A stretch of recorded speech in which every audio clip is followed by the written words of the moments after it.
So let's start with a brief overview of the topics we're going to be touching on today and the links that these topics have to the other material that we've covered in the course. So when I talk about international responses to the kind of challenges that we've seen over the course of the semester, these last week we've focused on domestic responses and specifically focused on the Australian Defence Force and the U.S. military responses and how those have differed quite markedly.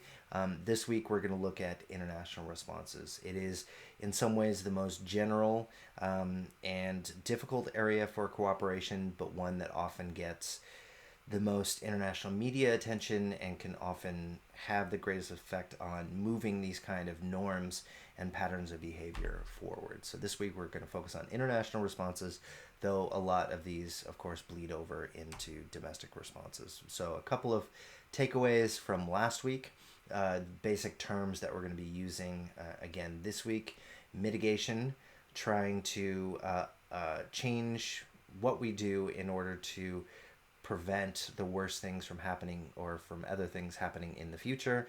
Adaptation is trying to change what we do in order to recognize and live with the changes that are already coming and that we're not actually trying to change.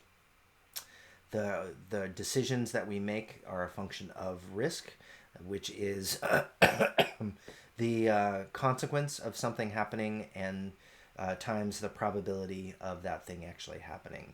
So a black swan type event, the cost of it happening, like an international global pandemic, is quite high, though the probability of that happening at any particular point in time, let's say in the last century, might be relatively low, though not as low as we might have expected a couple of years ago. Vulnerability is how exposed different people are, or groups of people are, to the kind of changes that we're going to witness, the sensitivity to change, and the community's capabilities for changing. We see the vulnerability in the COVID-19 response in different countries. It can be surprising that you have different countries that might not have the capacity to respond, but might make different policy decisions that could have different outcomes. In the U.S., we just had over 83,000 new cases in the U.S. in one day, and the chief of staff of the American president just said that the U.S. is no longer trying to prevent the spread, but is kind of shifted to learning to live with it. So you have different measures of capacity and vulnerability that can be shaped both by the exposure to change and the community's capacity to adapt. So different communities might have the different capacities. So risk and vulnerability. Often when we look at developing countries in this class, you see that those people are more likely to face a higher risk of these kind of changes, natural disasters like floods or droughts, and they are subsequently more vulnerable to change because they don't have the kind of safety systems or government's ability to provide job keeper kind of programs than other states might have. International responses, I mentioned a bit earlier. You can draw these in a couple of different ways.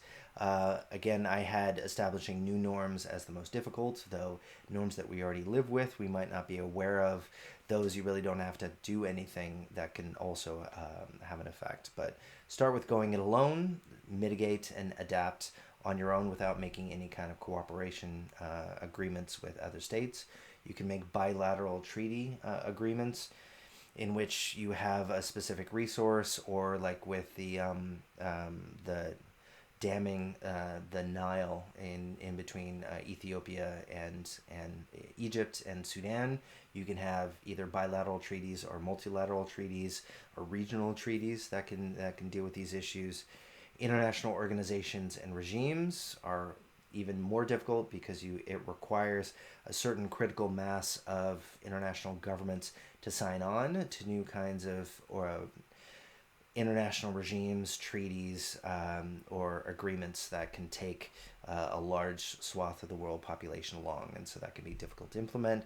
And then the kind of global international norms are the most difficult to try to change. The norms of consumption or of international trade or of not regulating certain types of industries. Those can be the most difficult. Some specific international challenges to cooperation that you've probably seen in your other classes before are ones that are nevertheless relevant in this area as well. For those of you who haven't taken political science or international relations classes, these might be new to you. The first, of course, would be the tragedy of the commons, that actors have incentives to benefit from common resources like the oceans and the bounty that occurs within the oceans without spending the cost to enforce long-term sustainability of those resources. So you have fishing fleets from different countries around the world that have depleted the fishing stocks near those countries' borders, and they have incentives to benefit. So the as we're going to see later on today, that the laws of the sea only really regulate the borders quite close to national shores, and the international waters, which are huge swaths of the Earth's surface, are relatively unregulated. And so you can have this tragedy of the commons in which you can take advantage. Originally, Hardin's idea was that the commons in the village, all the farmers would have incentives to take advantage of this common good of grass in the village commons, and so everyone puts their cows on the same patch of grass, and then the cows eat all the grass, and then everyone is worse off because there's no grass anymore to feed the cows. And you can see this with a lot of issues with the clean air or clean water or fishing stocks, right? Countries have incentives to try to take advantage and to use more than is potentially sustainable. The second main issue and challenge to international cooperation would be the number of actors who have a stake in any particular outcome could be quite large, and these multilateral or international organization efforts could include a number of veto players, and those are the actors that can stop any kind of change just by their voice against it. The obvious example would be the UN Security Council. Before there can be any Security Council resolution, all the states have to agree, and 5 specific special states have veto wielding power in the Security Council, so those can just prevent any kind of action. The Syrian conflict would be an example in which you had different actors, the U.S. and Russia, not agreeing on any tack that one side or the other wanted to take. So as the number of actors increase, the likelihood of cooperation can also be made more difficult, which is why the Paris Climate Accord, in which you had every single country in the world, until the U.S. withdrew, agreeing to even general principles related to climate change is what's so remarkable. The last kind of international challenge to cooperation we're going to be talking about today is the changing distribution of power and capabilities in international politics and economics. That you have had this gradual ebb and flow of power within the system. Different actors have a stake in certain forms and ways of addressing these kind of challenges. The World Trade Organization would be one in which you had the U.S. as one of the fundamental actors establishing it, and is now becoming increasingly skeptical of it. World Health Organization, United Nations, IMF, World Bank, these kind of international efforts. Whoever has voting power can often have veto wielding power over it, as well as different areas that different states can have regional effects on what gets done in their backyard. So these different changes in power is the U.S.'s decline, as some people have talked about in recent years, making it more possible for cooperation or less possible? Is China's rise going to have other ways at trying to deal with these kind of issues? The focus on sovereignty there could make things either more or less likely to proceed. So this distribution of power can make it harder to make any kind of hard agreements, because you're not sure exactly where your partners are going to stand in 10 or 15 years down the line. Domestic challenges to cooperation also exist, of course. I didn't talk about these specifically that much last week, so I wanted to mention the domestic reasons to kind of avoid agreements or avoid enforcing agreements. The one thing about my dissertation in looking at foreign aid in conflict is that I had absolutely no idea of before. And I know earlier in this class, we learned a little bit about the size and scope of Australian foreign aid, but often the promises made in these kind of international conferences and those kind of commitments like Australia made in our Oceans Conference are not necessarily always borne through in practice. So Relief Web, the humanitarian aid organizations have coordinated this website where they post their needs assessment in different developing countries around the world, and they ask for like uh, mitigation measures or adaptation measures for flooding in certain developing countries. And let's say they need $1 billion to be able to undertake this project in a developing country.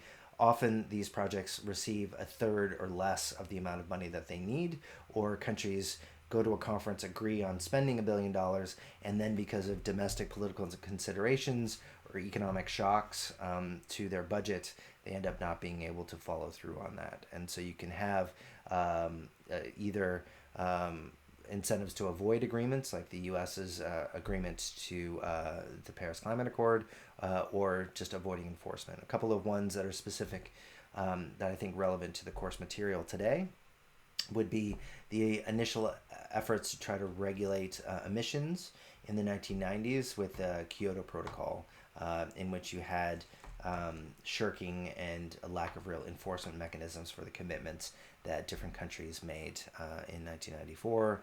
Also, another area of cheating would be OPEC, the Organization for Petroleum Exporting Countries, created in the aftermath of the oil shocks in the 1970s, was meant to regulate production of oil around the world in order to try to keep prices relatively stable. In this class, we've seen how different countries like Sudan and Venezuela can be quite dependent on oil exports for their governmental budgets. Some well over 90% of the government's revenues come from oil exports. And so when you have uncertain prices, like we've seen in Venezuela, that could have dramatic effects on the country. And so theoretically, if all these countries got together and said, let's go ahead and keep the prices relatively stable by keeping production at a relatively predictable and limited rate, that would be beneficial to everybody. However, different countries over the last 4 decades have repeatedly violated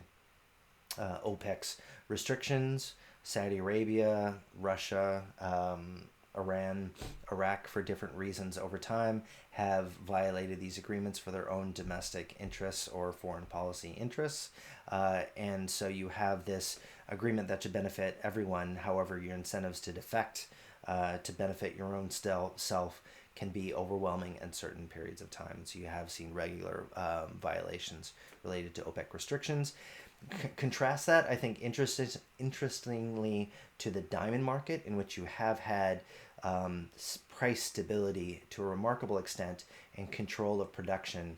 And I'm by no means an expert on diamond exports, but you have a market-making, monopolizing actor with De Beers, and a lack of involvement in a lot of states' governments involved in these kind of exports that can enable these kind of enforcement mechanisms for production, because you don't have to depend on a bunch of different governments.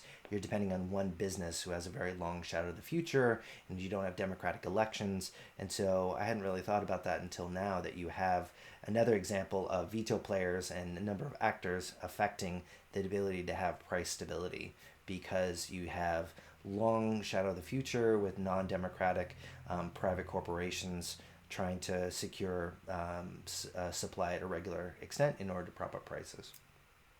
Last one would be the International Criminal Court. Burundi withdrew, and then South Africa did a bit later, both because of domestic reasons, because Nkurunziza, before his death, was being investigated for potential crimes that could be brought to the ICC, and South Africa because Omar al-Bashir, who was the president of Sudan, traveled to South Africa for a conference, and the court in South Africa said that he should be detained because South Africa was a member of the International Criminal Court, and al-Bashir was under indictment by the International Criminal Court, and the South African political leadership allowed Bashir to leave, and so there was an pushback against that ended up ultimately with South Africa withdrawing from the criminal court. So I think these are a couple of main issues we're going to be looking at: the difficulty in cooperation, the different levels of cooperation, and the reasons for those difficulties, and the importance of what specific issue areas we're looking at. And so let's start with one area that has kind of been a background condition for pretty much everything we've looked at so far this class, which is climate change. And we're going to start with the efforts of the IPCC, the Intergovernmental Panel for Climate Change. So let's get started with that in the next section.